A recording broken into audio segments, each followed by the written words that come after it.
Hi everyone and welcome back to the Paperless Movement YouTube channel. Today I'm excited to welcome another guest to my interview series.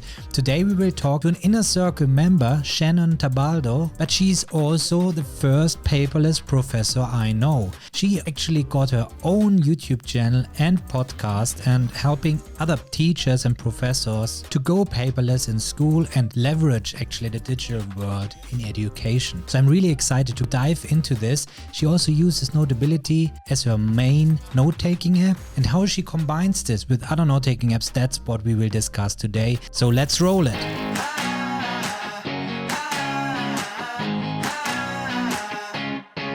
All right, very excited today to welcome my guest, Shannon Tabaldo. She's one of my Inner Circle members for a long time, and I know her for a long time as well, following me and the paperless movement and been really an active member there. So there are a lot of discussions going back and forth in the forums and so on. And was really awesome.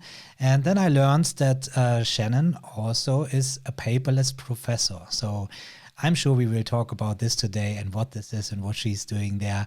She also got a podcast and a YouTube channel, so I'm really looking forward to talking about how she manages all this with being a professor, and as I know, also being a student again, or a PhD student again. So Shannon, before I keep talking, introduce yourself and let people know what you actually do there. Thank you, Tom. Well, thank you for having me. I really appreciate the opportunity to be here with you today. I have enjoyed just being active in your community. I stumbled across it as I was looking to increase my paperless productivity in my personal life and in my professional life. So I'll tell you what I currently do now, and then we can kind of backtrack a little bit. So I am a professor at Loyola Marymount University here in Los Angeles, California. And I'm also the director of an innovation institute out of the School of Education. So I work with teachers and students that want to become teachers. And that's really my passion in life. I also, like Tom said, did go back to school and start my final degree, I think, as a doctoral student in education. So I'm really excited. I'm actually getting an EDD. So it'll be a little bit quicker than that PhD, but really I'm actually studying the pandemic as it's impacting education with our teachers and our students. So I'm really excited to be doing that. And yeah, I'm the paperless professor, also a paperless student, also have always had, we're on year 3 of our podcast, where we highlight teachers who innovate, engage, and inspire using technology in their classroom. And we could talk about that podcast in a little bit. And just started the YouTube channel with your inspiration. I really felt like I wanted to reach a broader audience in a different medium. And so the YouTube channel helped me create quick little snippets of tutorials to help teachers. We realized in the early stages of COVID, as it was impacting education, teachers were turning to YouTube as one of their primary sources for resources and inspiration and how-to videos. So that's how that got started. And all of this while being a mom still and an employee and all of that. So I'm really excited. I really relied on and leaned in on you guys and the Inner Circle as I was kind of navigating these waters. So it's been, I would say the last 6 months have been a little bit more hectic than normal, but I don't know that life is ever really not hectic, right? So yeah, so I can be proud that you're part of the Inner Circle, because you must be very productive, or actually efficient. I prefer the word efficient, because when we increase efficiency, we will be more productive anyway. So having all these different things in place, everything must be spot on, the workflow and everything you have there. That you started the YouTube channel, that's really awesome, because there are so many YouTube channels out there for paperless students, and there are paperless students showing how they study paperless, but I not really came across any channel of a teacher or professor showing other teachers how to teach paperless. And I tried to do this by showing some of the different whiteboards and so on, But also I'm a PhD and studied a long time, and also can talk about business and meetings, all this. That's not the experience of the part of education I can offer. So it's really great to have you on YouTube now and starting this. And if you're one of the teachers or professors out there, surely go and check it out. Where do we actually find this YouTube channel? Yeah, it's youtube.com/paperlessprofessor. Well, that's very straightforward. Perfect naming, perfect wording there. So, so what all led you to become paperless, actually? Maybe you give us a bit more of the backstory now. Sure. So I would say it was probably 6 or 7 years ago, major life change. As I was kind of going through a divorce, just like personally, I needed to make some big changes in my life. And that prompted me, as we kind of started separating financial paperwork and needing to do that, I just felt like there was too much paper in my life. At that time, I had three kids at home still, and I was feeling very anxious and being closed in on with just the amount of personal paperwork that was going on. And I invested in a scanner and Evernote, and that was my life. I probably spent a good year getting rid of just paper clutter in my life around that time, and have been able to really keep that up. I know that when people watch my videos, they see like these kind of paper things in the background. Well, those are things that I have to keep, that I'm sorting the kids' stuff, papers from school that come home that I have to keep kind of as a temporary. That's my holding pattern back in those files back there. But really, for the most part, with the exception of actual documents that need to be kept for legal reasons, everything gets filed and digitally and sorted and put into my Evernote. That's my personal place. And I've been using Evernote since the beginning, really. So you're like me then here with Evernote, that you're using it for document management only, or also for note taking? So as I was transitioning into my paperless professional world at the university and my position there, I really started to try to use Evernote as the note-taking app. I used it when it first started doing presentation mode as I was teaching. I was teaching live in person, and I would kind of put like a presentation together and present. I would have my students access the notes and notebooks. That didn't work for my workflow. I tried it for a couple semesters, so a good year, and I just couldn't get the workflow right. So I transitioned out of Evernote being my professional management system because it just didn't work right for me, and switched over to a couple different places that the university then supported, which was our G Drive, and then we have Box. And I was able to kind of transition into the Google platform and our Microsoft platform in those spaces. So for professional work related, I think my default is the G Suite space, or now G Workplaces. I think it's Workspaces. Google, I use Google as my primary hub. And then we also have, for legal and things like that, we use our university management system, the Box. Yeah, there's always something else there. But yeah, I wouldn't worry about the papers. For some time, it's not there anymore. I had some books back there.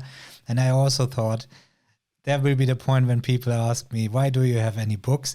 Don't get into our living room, because there's a whole library of books, actually. So because my wife really loves reading books, and I absolutely understand this. And but we agreed on something, and maybe you can relate to this as well. As the paperless professor you are, we don't hate paper. I think if somebody asked me, paperless movement, so you hate paper? No, it is actually the opposite. It's like eating meat or all this, that it's just too much. It's wasting paper. That's what annoys me. And especially digitization made it worse, because people started printing off emails and annotate on these and all this stuff. So this is what I don't like. I think we should get back and appreciate paper again, and use a nice piece of paper, a fountain pen, write a letter, something like that, or books. So my wife is using Kindle now because we agreed on you reading so many books, and you say about 50% weren't good. So they would stay in the bookshelf. So if they're good, like me, when I listen to audiobooks and I like it, then I buy the book and put it in the bookshelf. So I have the physical connection, the mind connection there. So that's just, so you're heavily nodding. So obviously we are on the same I'm wavelength definitely there. on the same page. I committed when I started my doctoral program that I would be as paperless as possible. So my goal was I have an iPad Pro 2018 and finding the right app and the right workflow for that. I too am I get all my books digitally. So all my textbooks, everything so far in the first few semesters have been successful. I have not had to purchase a physical book, which has been really great. I have rented books that I knew I really wouldn't refer back to. But I could not stop myself from printing when I needed to sort some annotations, and I had a lot of annotations and they were all in Evernote, which was fantastic. But then I needed to catalog them, and for some reason my brain could not do that in Evernote digitally. So, and I tried. I really did give it the college try, literally and figuratively. And so I ended up printing. I'm going to keep track of how much I print during this journey so that I can kind of document what I printed and why I printed it. Interesting. And that was very helpful for me to print, to catalog, and then to go write my lit review for that particular piece of work. And again, like you said, the first time I did it and I was really struggling with it, I felt so guilty, and I could not print these particular things double-sided, which also again made me feel very guilty, but I needed that visual piece. I like you, I grew up not in this generation, right? I didn't grow up with these digital experiences at my fingertips like the students today are. So my brain really couldn't comprehend. I tried various apps and tools and writing and this and that and cutting and pasting. And I was like, I need to lay it all out on the table, catalog it, and then start color coding it and sorting it visually. And that made my life so much easier. It went so much faster when I did print. So I do think that we have to have some things, but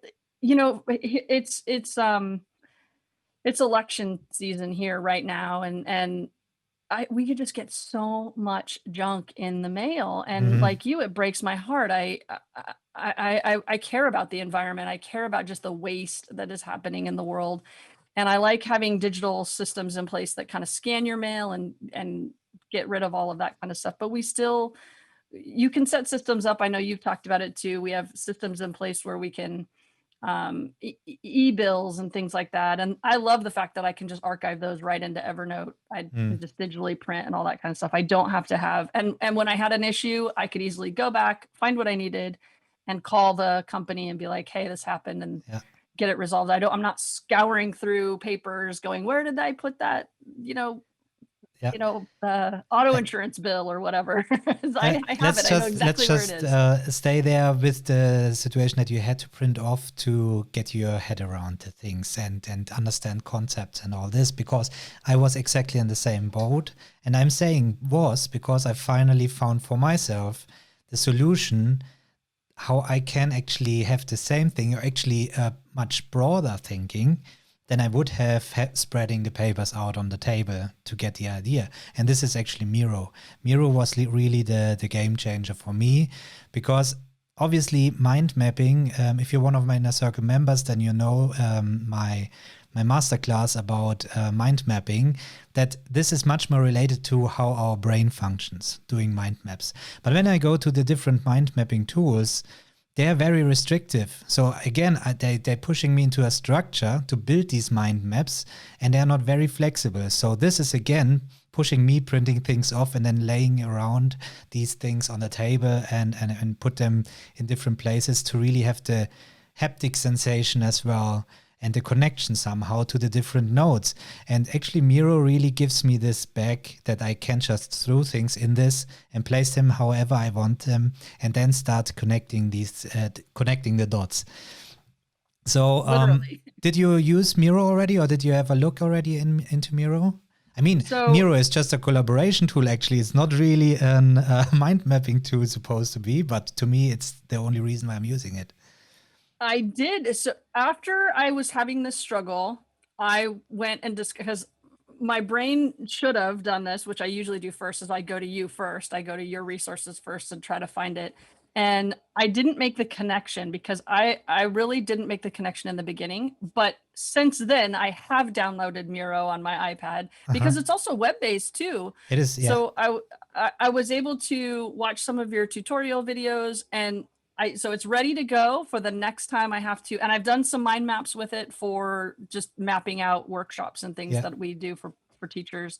And I've really enjoyed it. I snapshotted it and sent it to a student intern and said, here, go make this. This is my mind map for the form that I want to be filled out. And it had like if thens and all kinds of great things. So I think I can make the connection to try and do that again.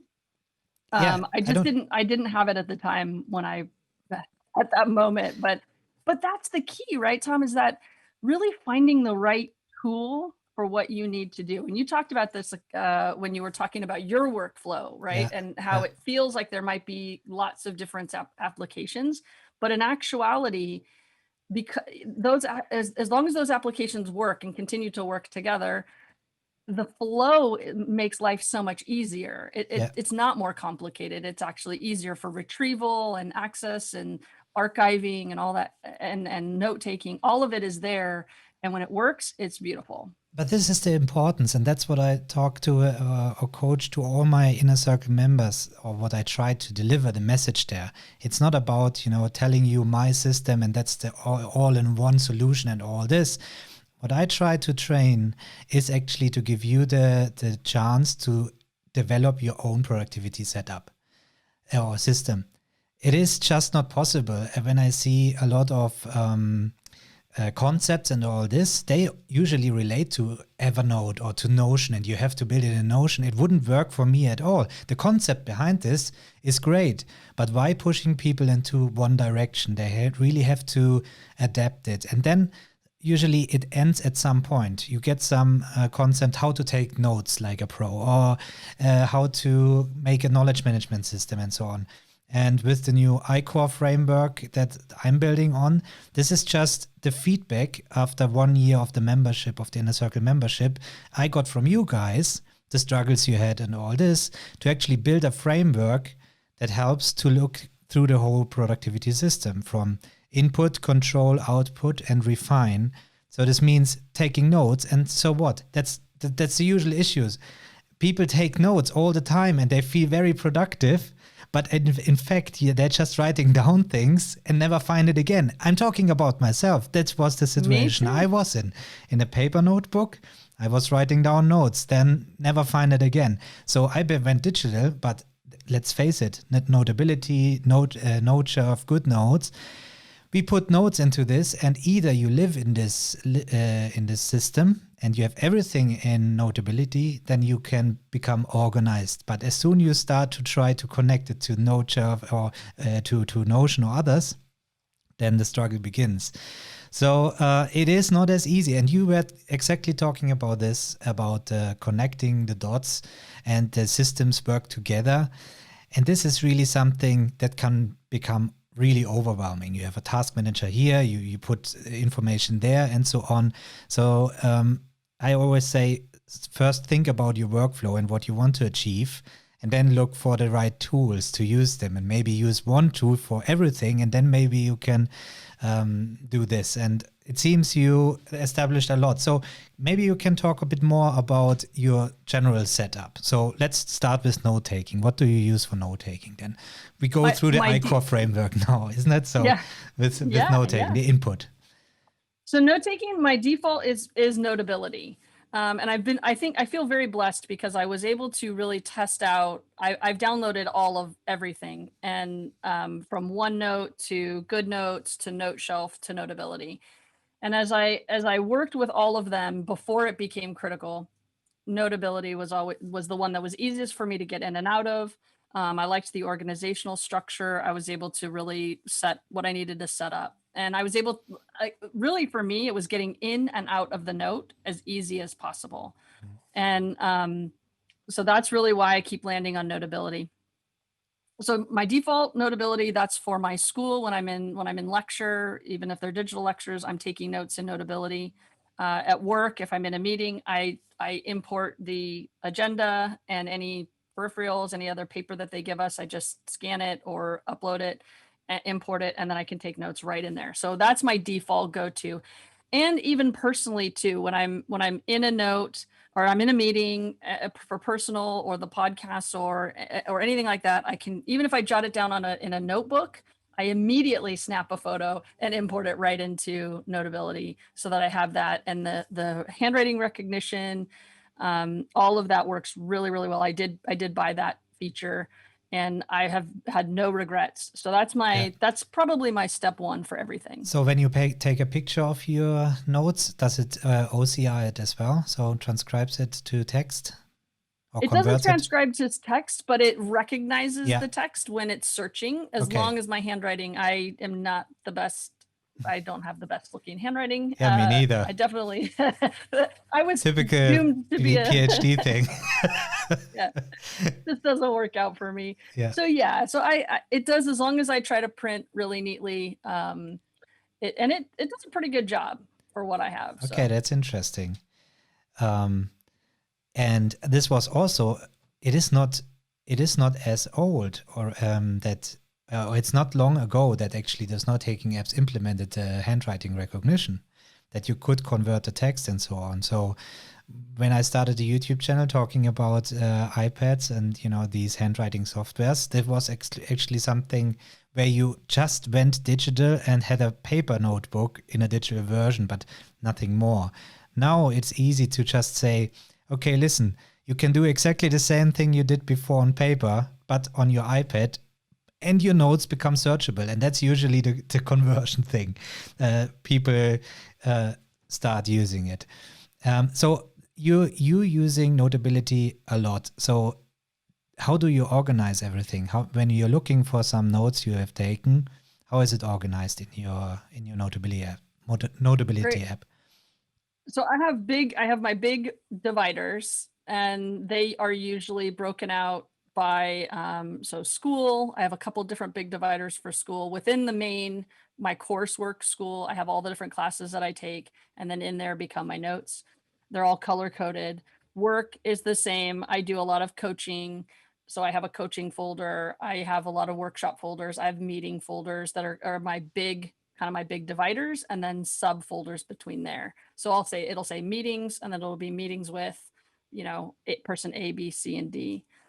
And it works, like I said, it works really well for me. I'll fully disclose that about 5 years ago, we were using, 5 years ago, when I started the Institute, we had just switched over to the Microsoft Office suite at the university, and I fully went all in with the OneNote app.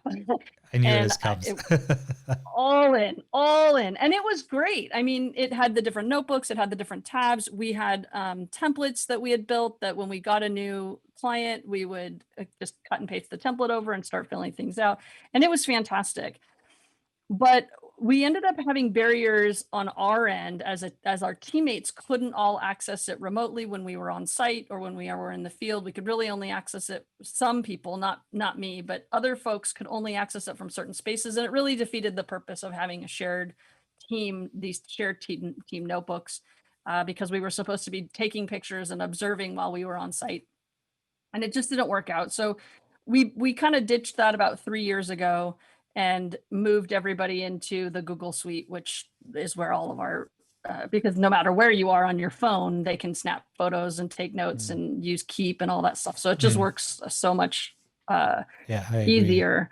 So we do have historical information in there. And that was all to say that as an organizational system, we tried other methods. I tried other methods, and I knew I was going to be starting this program. I had a good year kind of leading up to knowing I was going to be starting school, and really needed to kind of find a workflow that was working for me, which is when I really amped up research and testing. And I tested just about everything anybody recommended for the workflow until I found one, and I'm still tweaking it. And I imagine I will continue to be tweaking that workflow as new products come to market, or as products become better. We're in a time right now where software companies and hardware companies have stepped up their game Yeah. and really listened to the cry of the people in this time. And so I really feel like there are new products coming to market that are going to work really well for those of us who are in education, students and teachers. Yeah, that's I have the same feeling there. It's really a good time for productivity apps coming out, and the competition is also very important there because now you have different niches. So maybe they focus more on education, so you have specific apps there. And I think Google is also doing a lot for schools, isn't it? With the Google, Oh I have yeah. no experience with this. Maybe you have something with Google School. How is it called? Google Classroom. We have Google Classroom. Yeah, Classroom. yeah. Yeah, I have a couple of videos on my YouTube channel, just how to like grade using your Apple Pencil on an iPad. I really do try to focus on an iPad because I don't have any other tablet type devices. I'm really all only in the Apple ecosystem. So I try to focus on that because I have had people comment like, this doesn't work on my, my Samsung tablet, and I don't know those interactivities. So I apologize up front for that. But I really, there are pros and cons to the Google Suite working in the Apple ecosystem, Yeah, obviously. yeah. Sometimes working in the app is better. Sometimes working natively in Safari. Most of the time working natively in Safari is the best way to go because it's giving you the full desktop version of your of the Google app that you're using. I really haven't had very many issues. I've been able to pull things offline very easily with spotty internet when I'm out and about. And I have just really loved um, over the years, and you know this because you've been in this space too, but over the years, in the very beginning of iPad, Google and Apple did not play well together, nor No. did Apple and Microsoft play well Yeah. together. They And I still think don't. So yeah, and it was like hyper accentuated, right? Like we could really see the challenges. Now they're playing pretty nicely in this Yeah. space. We're especially having the full blown like Safari desktop version on the iPad. We've really been able to utilize even a Microsoft. If I want to use a fuller, richer experience in the Microsoft application, I can do that on the iPad in Safari.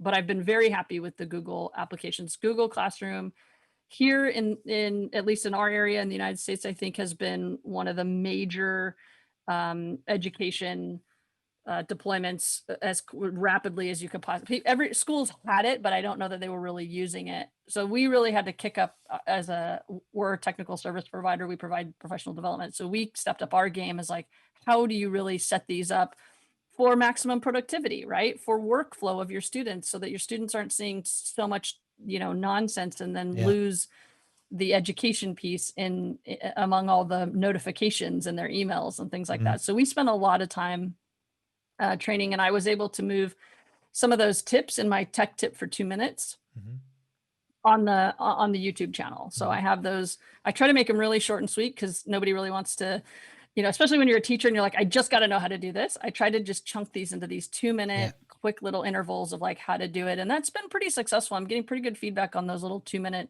videos. I have longer ones, obviously, for more in-depth. Well, you are offering tutorials. the solution to a problem somebody had. And that's the same with my YouTube channel. I listen to your comments in the videos and your requests.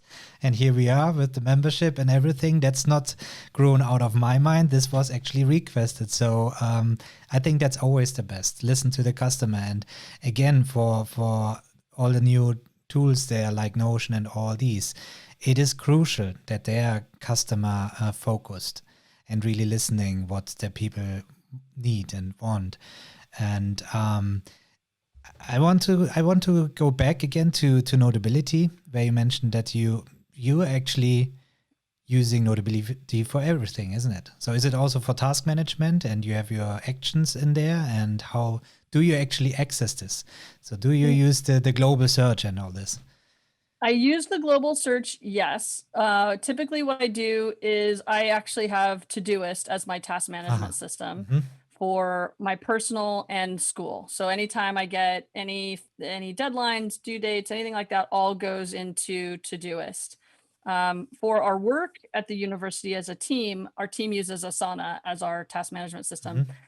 And it had been working really, really well until March, really, honestly, until we shut down. And then for some reason, and we'll do a little bit more digging and figure out whether we need to continue with Asana, but for some reason, my whole team just does not check it anymore. Nobody updates anything anymore. And Oh, it was I don't actually know exactly the opposite on my side. When we are using, as soon as started, we become more efficient, I would say. Or actually, we've been one of the most efficient teams then, because we already were digital and living in Asana. So that's really weird. interesting. Yeah. So did you connect actually Asana with Todoist via Plexi? Did you hear about this when I mentioned this? You mentioned it, and it's actually a task in my Todoist right. is to go figure out how to connect those Might be good for you to know that for the Inner Circle members, I just launched a new online course for the Inner Circle members about how to use Todoist like a pro. I will talk about in there for to do especially the two-way connection with the Google Calendar and how all this works, because you want to have time management and task management tied together. And do you actually already have a two-way, as you're in the G Suite or Google universe? Did you connect Todoist with your Google Calendar? I didn't. I tried to, but because my main calendars sit in the Microsoft ecosystem for Outlook for work, the two-way sync did not work with that. So I did connect Todoist with my personal life calendar, and the podcasting calendar. It does sync really well with those, but it just doesn't work right with Microsoft yet. And also, being involved with a bigger company, there's security issues, obviously. So they are very hesitant when Shannon comes and says, "Could you please just unlock this little thing?" And they're like, "Nah, we got to look into it." Yeah, that's why we still have two different universes: personal task management and work. That's right. I do. In some cases, I can commingle. And Apple does a really good job of that, right? Apple does a really good job of taking the calendaring system and letting me bring in all of my calendars from work and from personal and podcasting and all that stuff together, and I can see everything. And the kids' school, right? I mean, once we had, at one point I had kids in 3 different schools, and that was 3 different school calendars, 3 different, and my work calendar, and when I could see them all in one place, I was not double booking myself. So Apple does a really good job of making my life simple in that regard. Now, the 2 big kids are off on their own, and they've got their own calendars, and I just have to worry about one now for a little bit long. One kid calendar now, but still, there's still a lot in those calendars, and I have made the mistake of double booking because I was only looking at a work calendar, and those are bummers that my sister, who is absolutely not paperless and relies 100% on her paper planner, is like, "I will never double book myself because I have it all written on this piece of paper." And I was like, unless you're not lugging that giant thing around in your purse, you then have to always say, "Well, I don't have my calendar with me, so I can't commit to that." And that's usually her MO. But I have to admit as well, my wife is so organized. She never misses any meeting or anything that she had in her paper calendar. Yeah, on the wall. In the morning, she goes there, looks at it. And that's really something I think is still missing, is this, and now we come back to the printing of paper and so on, which is these in-your-face situation. Yeah, I have the calendar on the wall and I see it all the time what I have to do next. So that's why I actually built a monitor where I have a dashboard and to see it all the time. But that's again a waste of energy on the other hand, having this running. So you can argue about this, or Post-its, for example, all this. So there are still situations where I think we are not there yet to really can live only on a digital device to really have the same sensation. I tried the best, so I don't have any Post-its or anything, but I have to admit that it's not there yet to have the same feeling, or like a task list lying there on paper on your table and you're working on this the whole day. That's why I have Todoist open all day on my screen. And so it's like the task list. I need something that is this satisfaction ticking off boxes, isn't it? So you get this. So how do you connect Notability with action items and you create it in Todoist? Do you just convert the text directly into Todoist, or yeah, you're Yeah, I heavily haven't nodding? figured that out yet. So I usually, as I'm in a meeting or in a note, and I use a different color, I use possibly some checkboxes and highlights where like yellow for me, yellow has a meaning, orange has a meaning. You've talked about this, I think, in some of your videos too, where that color coding system. So when I see the green highlighting, I know that that's usually an action item. I go back through and I move everything over into Todoist with the dates so that I don't miss it, because I have before, even in a meeting where I'm sitting and I can't be digital because it's just not appropriate. I've missed like my action items that come out of that meeting because I didn't have a highlighter with me or whatever. And it's just so frustrating and it's embarrassing. I don't like that feeling of missing something. Yeah, well, nobody likes that. But that was actually the reason why I asked for the global search. How do you use it? Because I showed this for NoteShelf already, and you can do this in any other note-taking app on the iPad as well with handwriting recognition and global search. You just give it a code like hashtag and a certain number, and this just means it is a to-do. So you put this in front and then you can just search and you will get a list of all the action items you have. And once you finish the to-do, you just delete this color code from your node and it's done. So you could Oh, that is still... brilliant. I missed that, honestly, in Yeah. in the videos of yours. So I did not expect to have a takeaway and a learn from here, but thank you for that, because that's really what I needed in that search feature, because I have been missing it for sure, and I will definitely be implementing that starting today. So thank you for that. Yeah, awesome. Good So tip. let me know how it works then. I mean, that's just a workaround, to be honest, because it should work with tags, for example. So I could tag the pages or something like that. However, tagging pages doesn't point you directly to this line. And Right. another thing that you could do, if you, especially in GoodNotes, it worked very well. When you write a text and you select it in there, you could just drag and drop it directly into Todoist, and while you're dragging it over, it converts it on the fly into typed text into this task in Todoist. So this is also a way to directly transform it. Yeah. Yeah. Oh, that's good. Good tip. I'm gonna try that and keep working on those. Yeah, there are always, we come to situations where there's always a solution. Unfortunately, nowadays it's still workarounds, I would say, Yeah. not really solutions. That's really the thing. This all-in-one software is just not there. And also very interesting, the episode 1 where I talked to Ian Small, the CEO from Evernote. We talked about what Evernote actually was. So you're using as a document management. And he says, well, Evernote was the tool to remind everything. So it was to remind you to keep things, the external brain to keep stuff. Now we have things like Notion and Rome Research and so on, and they start to do the thinking for you. And this was really interesting because we talked about how Evernote actually could do this, because there's so much potential, in my opinion, doing the thinking. So yeah, that's exactly the thing. When you in this, we have to change, I think, the way we think in general, taking notes and all this. I don't know, did you use Rome Research? So do you know what I'm talking about when I say about the backlinks and so on? No, I haven't used Rome Research yet. Mm. In all fairness, just because I really want to dedicate the time to it. So I have Yeah. a month break around the holiday season, and I think that's when it's on my list of things I Yeah. want to research, Be because careful, another shiny object there. I do need to be careful, and I have to figure, as I do with all of my teachers, the tool is supposed to help us with our workflow. The tool is Yeah. supposed to make our lives easier, not more complicated, and not be a Yeah. distraction to what really needs to get done.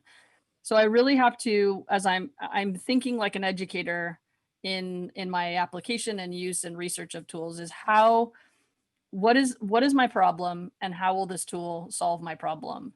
And sometimes with some of the apps, like for me, Notion is just too much for me right now, which I know that my daughter, who is out of college and in her first job right now, has just found Notion. I've sent her all your videos, and she's starting to use it as her database and bringing her things together and her life together. And she has no problem coming over and being like, let me show you how it's working for me. And I'm like, that is so great for you right now. Yeah. That I can't wrap my head around that. And it does take me a while sometimes to kind of mull on something and think on something and then kind of go back to a tool and say, Yeah. okay, this is probably going to work. Let me play with it. But I need the time and space to test. And if I don't give it a fair shake, I don't write it off. I just say that right now that isn't going to work for me.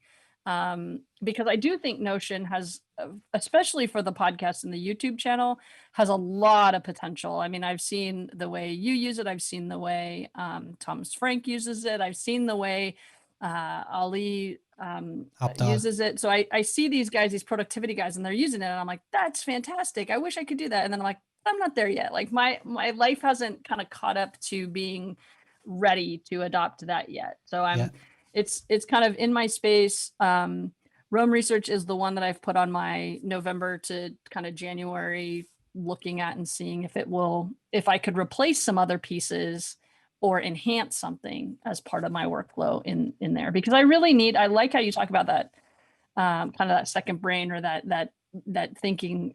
I like the automation. I use a lot of shortcuts on my iPad. I do a lot of that automation thing because for me, I know it's handled until there's a glitch. But yeah, of course. But that's when coming back to the ICOR framework, that's the refine part. So you have your process obviously in place already, and the refine part is going when you finish something, going back and say lessons learned. Yeah, people call it this way. And then see how you can optimize the workflow. Is it still working? Can you automate things? That's really what I'm really going down rabbit holes all the time, finding ways to get rid of redundant work. I hate nothing more than doing repetitive work every day that I could automate in some way or form. And this is also, Notion is not really good in this. They don't have any APIs, they don't have any automations and things like this. And I switched for my own team from Asana to ClickUp actually, because ClickUp is really complex, or not complex, it has a vast tool set and automation features that I can use, like being on a Kanban and I move it from one column to the next and then another person will get assigned automatically and things like this, to have an easy example. But yeah, staying on the Rome Research thing, really look into this. I'm looking forward talking with you about this and your experience with this, because I absolutely agree with you. If there is no need and there's no desire, then there's no need to look for something else. So it is just personal interest to figure it out. But for me as well, I was using Notion, on-off user of Notion for 2 years, I think. And now I'm using it. I went all in. Now I got it finally with the databases and all this, and I'm working on an online course as well for Notion. It is really powerful once you understand how powerful connecting information is. And this is when we go back to your Notability setup.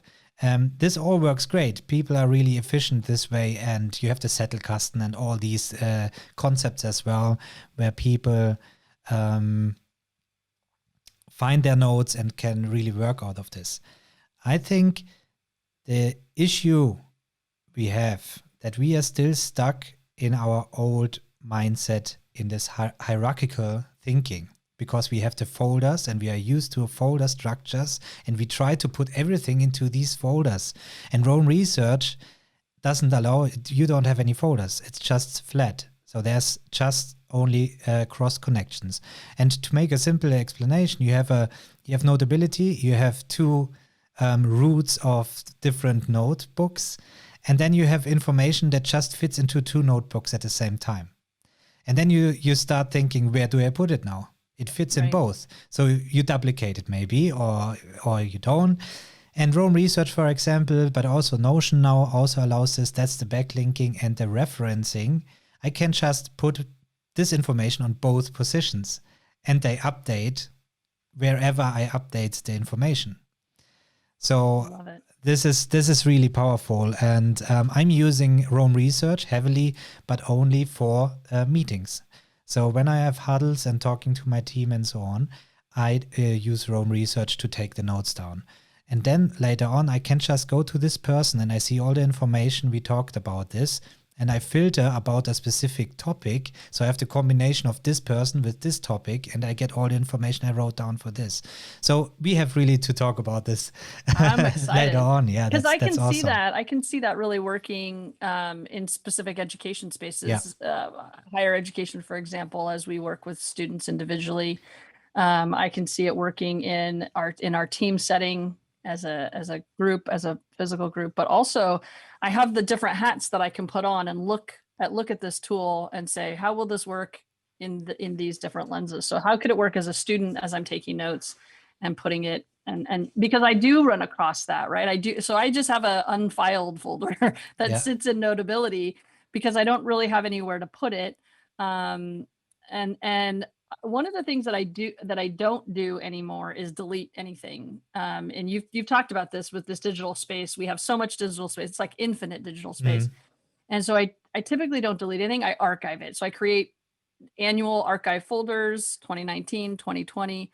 And as things come in and I don't need them anymore, in theory, I move things into that archive folder so that if I ever said, oh, geez, like that did come through, or I did see that, obviously I delete, not publications, advertisements and that kind of nonsense that we really don't need anymore. But notes and things that are old from meetings or clients that we don't have anymore, I don't ever delete it. I just archive it and put it in an archive folder and let it sit there, because I really don't worry about digital space at all, but I don't want to see it and I don't want it cluttering up my visual. I like to, that was another thing is that kind of happened as a result of the cleaning up and becoming paperless, was kind of a more minimalistic workflow, a minimalistic lifestyle, and, kind of having that minimalism and seeing less created less stress and anxiety in my own life, so I don't have to see it anymore.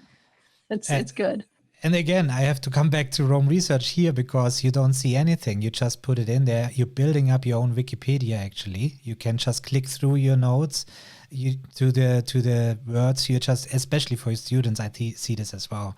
When you're learning something, you're building up your Wikipedia, and then you can switch to a graph where you see all the connections, and the more you talk about a specific topic, the stronger the connection becomes. It's like a neural system you're building up there. Wow. That's really the power you have behind this, and you don't see it. That's exactly, again, you have a hierarchical structure. You have the folders filling up with stuff. And why is it overwhelming? Why do you archive it? Because you don't really have control over what is in there. You no longer know, is it relevant, is it not relevant? Well, I just put it away. I'm in 10 years further now, and maybe it's not related, but maybe there are some snippets in there. They are still relevant. And in tools like Roam Research, those would surface as soon you're talking about these and start writing again. You get recommendations that you talked about this 5 years ago or something like this. I mean, Roam Research is not as old, but that's just an example. That's awesome. I'm sure excited to try it out. Notion did this now as well with the backlinking. That's the same thing. And I'm sure Evernote, if they don't do this, well, I could bet it, but I don't. It would be a good move. It would be a good move for them, because I think Evernote, just kind of going back to them really quickly, with this new update, I haven't really seen a huge improvement. I've actually seen in my workflow, it's actually crippled it a little bit, because my highlighting and annotations app highlights.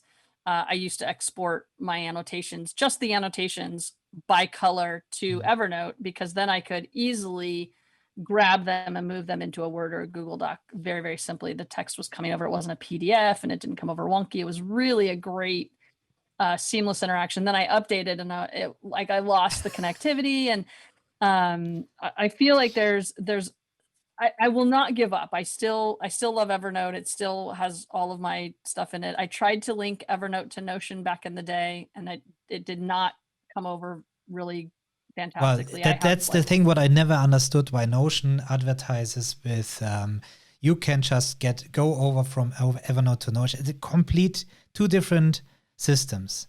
And well, it came up as one of the new systems besides Evernote. Now we have loads more different things like Roam Research and all the other things. But this is no point bringing my documents into Notion. There's no OCR. I can't scan to Notion. There's no proper web clipper. So this is really, I still use Notion, Evernote for my document management. The search engine is just still the best. And that's also what I mentioned to Ian. I mean, they have such a power behind the search engine, like Google. They're even using their engine, I think. This is also something I like, the hierarchical structure, the way we thought in the past, and we should change now. It's also about understanding that, for example, G Drive, when this came out, I think there was no folder. People were complaining that's not as easy as being on the Windows Explorer and have these folders. So they implemented this back, that you have these folders. But the idea behind this was you can search everything. And G Drive also does OCR and so on. So they relied on their search engine that you just search and you will find what you need. And again, I was talking to Ian as well, that they looking into ways that the search brings up relevant notes before you even start typing, because you're on a specific location and this is related to you, maybe your home notes and so on. So I also see the big future coming to us. But you think we need to change our thinking, I think.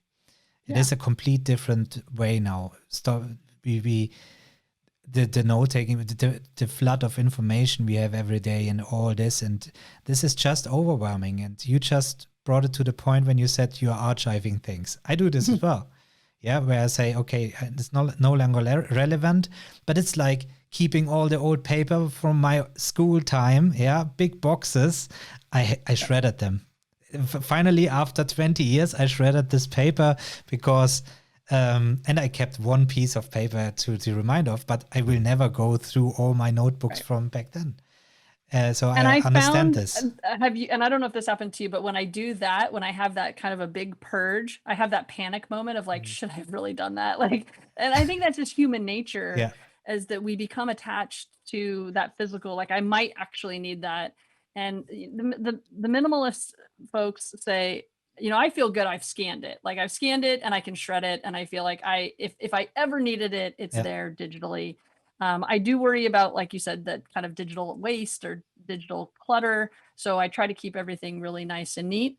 But for the most part, when it's like when you get rid of a thing, you have that sense of like, I'm going to need that as soon as I get rid of it. And we've created ourselves this anxiety and this structure around being attached to, like, is it really the end of the world if you have to go buy another spatula? No, it's not. It's really not the end of the world. And so I think about that digitally.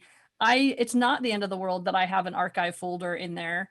I have terabytes of space in kind of my in my Dropbox or wherever I keep, some of that stuff. And I'm a duplicator, so I've just seen people lose their work. So I do have stuff in Evernote. I also keep an exact duplicate somewhere in Dropbox. Those are just my paranoia, but I don't worry about it. It's organized properly. I can search for it amazingly. When you say Evernote, you reminded me when you said that their original, Ian said, it was to remind people of everything. That is really back in the day. One of the two main reasons I used Evernote was I was taking notes in meetings and I could mark something and be like, remind me. And I forgot that I was using that so long ago.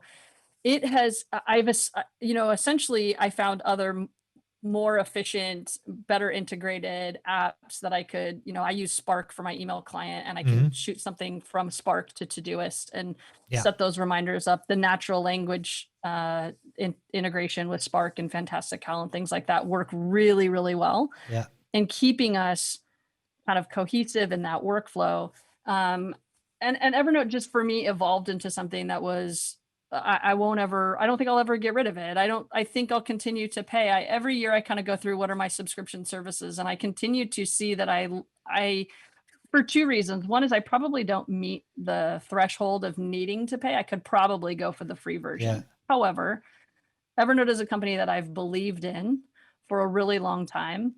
I continue to contribute to companies and products and services like that, even though I kind of think of them as a small business. I've driven past them up in the Bay Area all the time. I actually won a trip to get a tour of their facility using like points and things like that. I never got to go. I'm so sad. I never got to go just due to scheduling conflicts when I was in the Bay Area. But I just feel like they are such a great company, and I want to continue to see them. The 2 years that they've taken to make their product better have been, I think, a great. We do that in education all the time, where we do a self-evaluation, Yeah. Yeah. and then we improve, right? That's how we as humans improve. That's how schools improve. And they did that, and I'm really hopeful that they're going to keep ideating and listening, like you said, to the customers, and they have a great opportunity now. They've rebuilt it from the bottom up as far as their whole core structure. I think this is still something people don't realize, what work this was and what accomplishment this actually was. And we will look very closely now for the next 3 months what features they push out. There was big promises going on, but I'm really keen. When you have the right framework now in place, then it's much easier to push out more features. And I hope they take leverage of this now.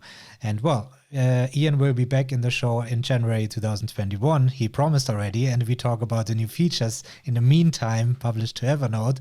So this is already a big promise he gave there. So let's see if we will become happy again. I mean, I was never sad, as you said. For me, it's the document dump. That's how I'd call it. Throw in it and forget about it. My scanner is hooked up with Evernote. That's really very comfortable, and no other tool allows me this. I mean, G Drive is pretty close because, again, it's searchable and all this. But with the organization and also automation in Evernote, I don't know. I like it. I still prefer Evernote for my document storage. Yeah, me too. So that's really interesting. So there's one elephant in the room, which is you're using Notability, and we're talking about things like Notion and drone research and so on. But isn't it the case that you just love using an Apple Pencil and handwriting your notes instead of typing it down, isn't it? I do. And one of the things that I haven't mentioned yet is how I ended up with the iPad Pro. Was I was injured, actually, and I broke my elbow and was relieved of, I could not type for 6 months. And I work in education. I give presentations. That's my job, writing and typing. And then that was a year ahead of when I knew I was going to be entering the doctoral program, and I needed to figure out a way to continue to move forward. So I was able to get that iPad Pro with the Apple Pencil. It had just come out. It was really, really new. And I convinced the university. I was like, this is what I need, because I cannot type. I couldn't type on a laptop. I couldn't type on my computer. I needed the voice typing, and I also needed the ability to write. I broke my left arm, and I'm right-handed, and so I was able to really take advantage of all of those pieces, and not having a form of dysgraphia, which I talk about in the inner circle, which also my son has as well. It contributes to the difficulty with writing and handwriting and things like that. It's not a huge problem. I can write, but it definitely is easier for me to dictate or for me to type. So having those two pieces, the elephant in the room is that I never leave without my Apple Pencil and the iPad. I really don't go anywhere. And I recently invested, as I started this school program, in the iPad mini as well, with not an Apple Pencil, because the iPad mini 5, I don't like the first gen Apple Pencil. So I kind of got a knockoff one. Well, I'm using the AutoNet Note for the iPad mini. So I'm not sure if it is maybe also something like this, but I absolutely agree. I had to use something else except the iPad. For the iPad Mini, it's something different, yeah. But it's the perfect notebook size, so the typical thing, yeah. So go on. It's been very helpful, and that Apple Pencil, having the precision, having the handwriting, the recognition that it will do when I am taking notes. There's just something about being able to sit down and really write really quickly. And it's sometimes more professional in certain meetings to have that iPad flipped over like a notebook and not up like a laptop. And again, I'm at a university. I'm in a pretty progressive space in the university. And so sometimes I just sit in these meetings and I'm like, everyone has a notebook or a piece of paper and they're writing. I'm going to just flip this around and just use it as a tablet. Yeah. And usually it draws attention. It draws questions like, how are you doing that? And how is this being organized? And I've done for the university and the technology departments at the whole level, I've been able to give how I'm using Evernote and how I use these digital tools in my work and in my teaching. And so that has prompted a little bit of inquisitive, which makes me happy. I love to share that. Obviously, I love to share what I do and how I do it and how it's you share it in well. my mind. Very nice presented. I love it. Thank you. So I like to do that, and there's just something about and like for sure the Apple Pencil 2 is by far the superior Apple Pencil. I have both of them and the knockoff, and it is really the best one. And on my iPad Pro, it's just beautiful. It's just a beautiful experience. So I'm not an artist, but I love it. Do you use an screen protector, a matte screen protector, Paperless or something? I do. I use Paperless on the iPad Pro. I bought a knockoff for the iPad Mini. It feels it's a little more rough in my opinion, but it's okay. It's doing its job. But we can't live without it, isn't it? I mean, I can't understand how people can write on glass. I mean, I wrote on glass when I started, so I didn't mind about this. But as soon you have one of these screen protectors on your iPad and you are used to writing on this rough area, as soon as I took this off, I can't write anymore because it is no control over the iPad. Yeah, exactly. Yeah, so, it's too slick for sure. Yeah. I have to have it. I don't know how I would not have a screen protector on the iPad moving forward. I've seen other folks do videos on it, and I'm like, there's a couple of gals who do their student note taking, and you can hear it clicking all the time. Oh, God. That was for me. That was the cincher. I'm too distracted. Yeah, exactly. It becomes So it's really funny. You know that you needed it once you have it. Before that, I didn't know that I would need it. It's interesting. I thought maybe it is just normal that it will become the click noise, and that's just a new sound in the meetings that you will have in the future and things like that. No, just buy a matte screen protector and it's done. Well, and that's disruptive, right? So like you're in these meetings with these people and they're all taking notes and yours is click, click, click, click, click, click, click. And I was like, that's not going to work. So I immediately ordered the Paperless, which was not the first time on the iPad Pro. I had the Paperless on my previous iPads. And I loved them. So I did it again. And when I went to the iPad Mini, I was like, I'm going to try something a little different. This one got pretty good reviews and it's decent. It just feels rougher to me. But as my kids have tested them, because I use them as beta testers on pretty much everything, there were some kids liked that rougher feeling and other kids liked the more matte screen protector on the iPad Pro. So I thought that was really interesting. My kid that liked the rougher one was my artist. So the one who's used to really drawing with ink on thicker, nice paper with the markers and the pencils. She preferred the thicker, rougher screen protector. And then my other kids who are just, normal users preferred the matte feel of the Paperless. So I thought that was interesting. It's the other way around now. Usually we were looking for the right pencils or something like that. because we prefer different sensations, but paper Yeah. was more or less the same. And now it's the other way around. You just buy the you buy the matte screen protector you like. So you know that you, as an Inner Circle member, you get 20% off from Paperlike. So don't forget this when you buy one again. Yeah. I probably will end up replacing the iPad mini with the one that I prefer, because my workflow, and I talk about this a little bit on my YouTube channel, is I use that iPad mini as a Kindle reader at night when I need to read and consume information. I use it as my highlighting. I use it with highlights. So I'll import and I'll use that because it's a little more manageable. I really have found it, not that like you said, you don't know what you know, but lugging my iPad around was not a huge problem. It was really not that. Where I found it challenging was at night when I wanted to read, or if I was on the exercise bike and I just wanted to read. I couldn't. The big iPad, I had the 11-inch Pro 18, and it was just too big. And so I had some school money that I could spend on school, and I called my buddy at Apple and I said, "This is what I'm thinking." And he's like, "No, go for the iPad, the new iPad Air Education one. It's a 10-inch now or something." Yeah. And he says, "It's going to be cheaper." And I go, "But it's defeating the purpose of me wanting something small. Like I want it to." No. I think the iPad Mini 5 is really there's a really good iPad you can get. It's a perfect size. I use this when I'm on conferences. I'm using the iPad Mini 5 because, I'm sitting there taking notes and making pictures. That's the important thing. Make the picture of a slide, maybe bring it in, annotate on the slide.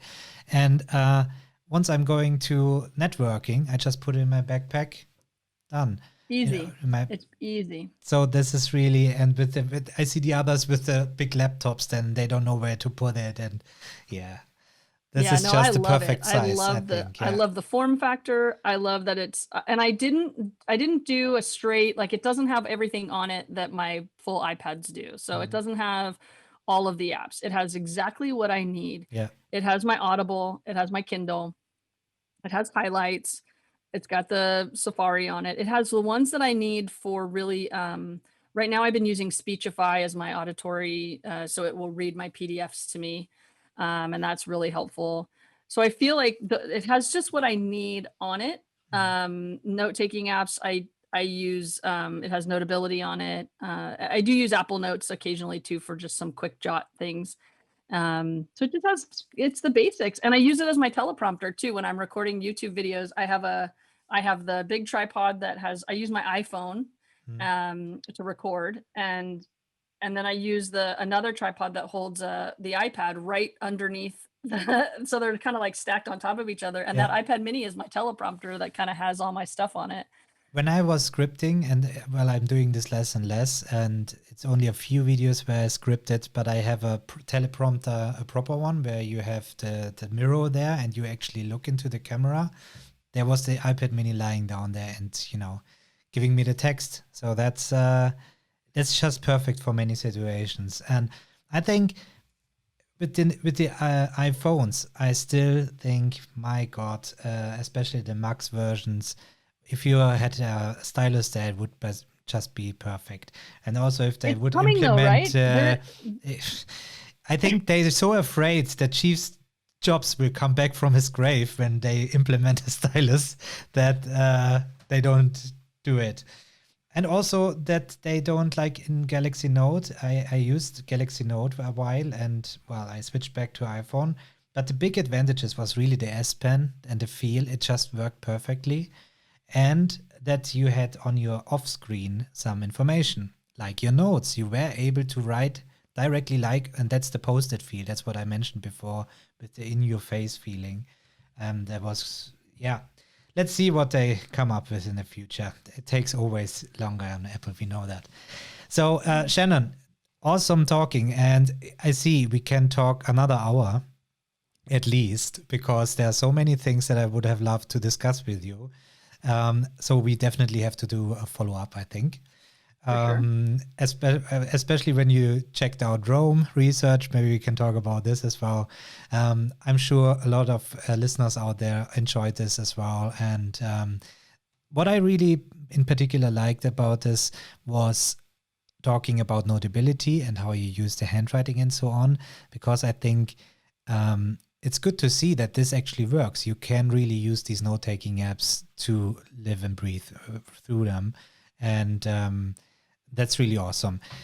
Is there, if somebody wants to get in contact or in touch with you, how do they find you? You mentioned already a YouTube channel.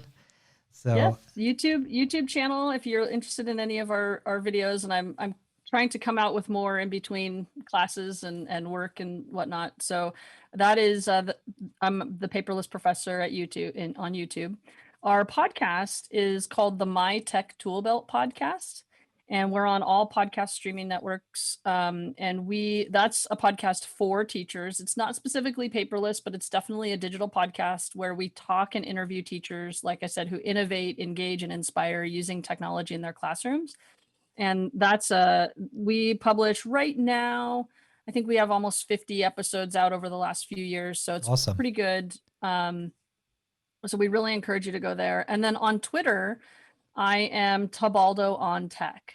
And I know I have multiple kind of brands, but that's the easiest way to find me on Twitter, Tabaldo on Tech. I have lots of just wonderful ideas. I love sharing. I love growing my personal network, especially teachers who are using technology. Paperless, I think, is a nice transition out of, kind of it's a bonus from coming out of using specific technologies in the classroom. I think when teachers realize they don't have to take home stacks of paper to grade, they can grade them in their iPad or in their computer. We are really changing the lives of teachers when we think about using technology efficiently and effectively and intentionally. So those are kind of my passions. So that's how you would get a hold of me. The one last thing I wanted to say was this journey of being paperless, Tom, that I've been on has really been a progression. And I don't really know that I'll ever be done with it. It really is a journey that I continue to be on and modify. And for folks that are just kind of starting, and you've said this before, and I try to reiterate this with folks that I work with, is just start with an app. So I recently, on your Facebook page, I signed up to be a mentor, and I recently got connected with a gal who I have been communicating through Facebook Messenger with and kind of mentoring.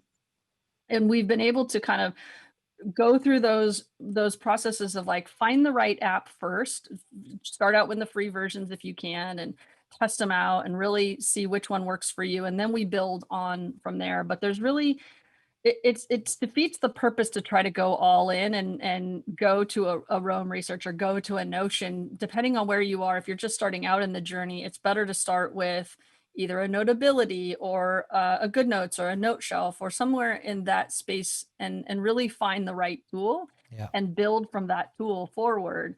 At some point, you may realize, like you have and like I have, I need to evolve out of this tool. My journey has taken me in a different direction, or my work has taken me in a different direction, and I need to add or subtract from that spectrum. But recognize where you are on the journey, own it, love it, embrace it, and then find folks like you and like me, and within the inner circle and within this personal learning network that you have, to kind of tap into.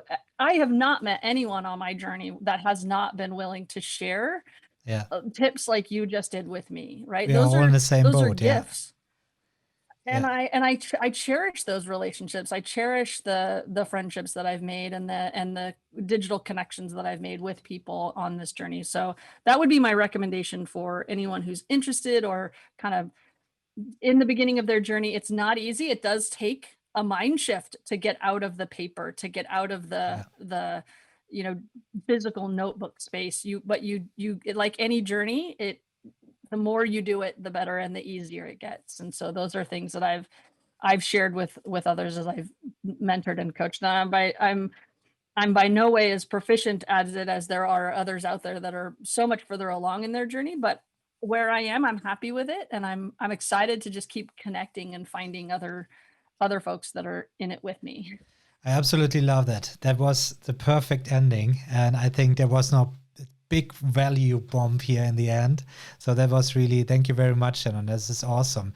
I just want to add to this what you just mentioned now as well. I absolutely agree with you 100%.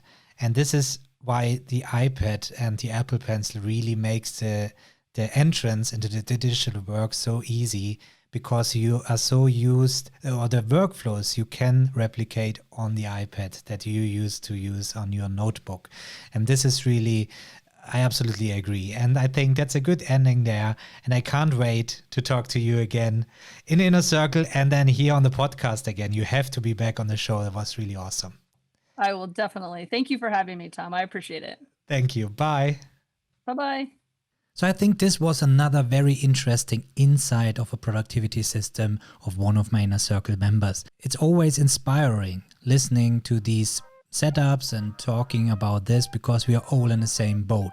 We are all about increasing efficiency of our productivity systems to really leverage advantages of a digital world. So if you want to learn more how you can improve your own digital system, hop over to paperlessmovement.com, and there you can sign up to the Inner Circle and I help you out. If you haven't already, subscribe to this channel so you don't miss the next interview, and I'll catch you up next time.